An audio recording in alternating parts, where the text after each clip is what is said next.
Hello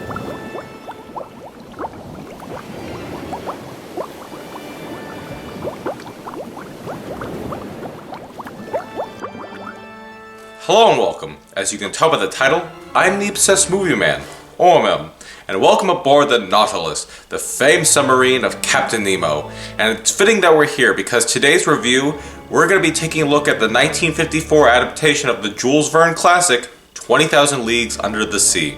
Based on the 1870 novel by Jules Verne, 20,000 Leagues Under the Sea tells of three men, Professor Aronnax, Consul, and Ned Land, who are held captive aboard Captain Nemo's futuristic submarine, the Nautilus. From there, many adventures take place, such as deep-sea diving, a fight with cannibals, and even an encounter with a giant squid. I've been wanting to review this film for a long time, as I'm a fan of the book. I read it a few years ago before I saw the film, and while there are differences, it's still a fairly close adaptation. But anyhow, this is a review for the Disney film, not the novel. So, let's dive in, shall we? The three main characters are alright. There's not a whole lot to them, but one thing they all have in common is that they try to reason with everyone. Aronnax tries to reason with Nemo not to give up on humanity, Ned and Consul try to reason with Aronnax to try to escape, and Consul tries to reason with Ned to stay out of trouble. It's kind of like a vicious cycle, and it's both amusing and frustrating to watch. Of the three, I find Kirk Douglas's Ned Land to be the most entertaining. He's not entirely taking the situations in the film too seriously, but he's very fun to observe, whether it be his singing, one-liners, or charming smile. I'd say Kirk Douglas stole the show, if it wasn't for James Mason as Captain Nemo. There's an aura of menace to this stern character. He commands so much presence and respect, and at times you can sympathize with him, in spite of some of the actions he takes. We get some information of his past and grow to understand why he hates the surface world. He and Aronnax have some interesting debates about mankind, Nemo's need for perfection, and the pursuit of knowledge, and it's all incredibly fascinating. Honestly, my favorite scenes in the movie are pretty much whenever Nemo is on scene, and that's because of the confident and strong performance of Mason. But if I had to pick my ultimate favorite scene, it would be the giant squid attack. For 1954, these effects are very impressive. The puppet work is superb, and the actors don't look like they're flailing around some cheap inanimate object, but a living, breathing beast. The encounter even kind of reminds me of Captain Ahab's fight with Moby Dick. Both involve captains of a ship, and both involve harpooning some kind of sea beast. I might have to review the 1956 Moby Dick film sometime.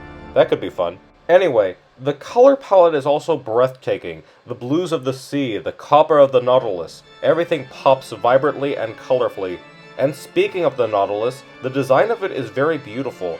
It's unlike any kind of ship I've seen before, and fits with the science fiction steampunk vibe that the book and movie are going for. The music is also top-notch and classic Disney.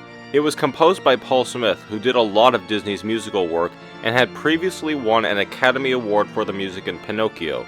The music is big and explosive, mostly for action set pieces, but can sometimes be gentle and calming for wondrous moments of exploration, or even comedic and goofy, such as for humorous moments with Ned and Consul. There is a song in the film that is sung by Ned, Whale of a Tale. The first time I heard this song was actually at my elementary school talent show, so it was a shock to hear it again all these years later. The lyrics were by Norman Gimbel, and the music was by Al Hoffman.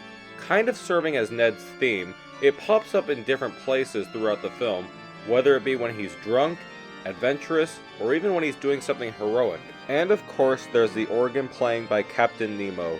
The music he's playing on the organ is Bach's Toccata Fugue in D minor.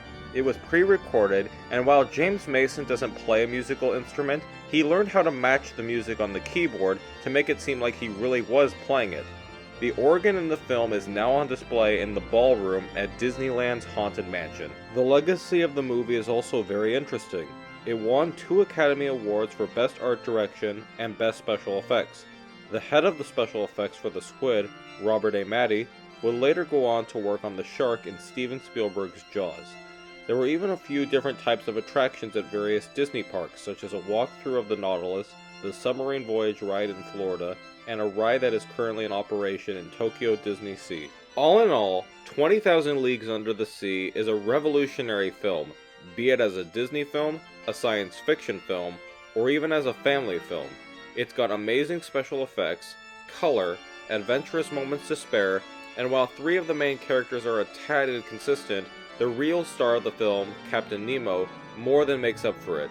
So if you have a Disney Plus account, or see it for sale in the form of physical media, submerge yourself into the world of Jules Verne and Disney and watch 20,000 Leagues Under the Sea. Thanks, this is an O.M.M review. This is O.M.M signing. Something's attached to the submarine. We've got to go to the surface!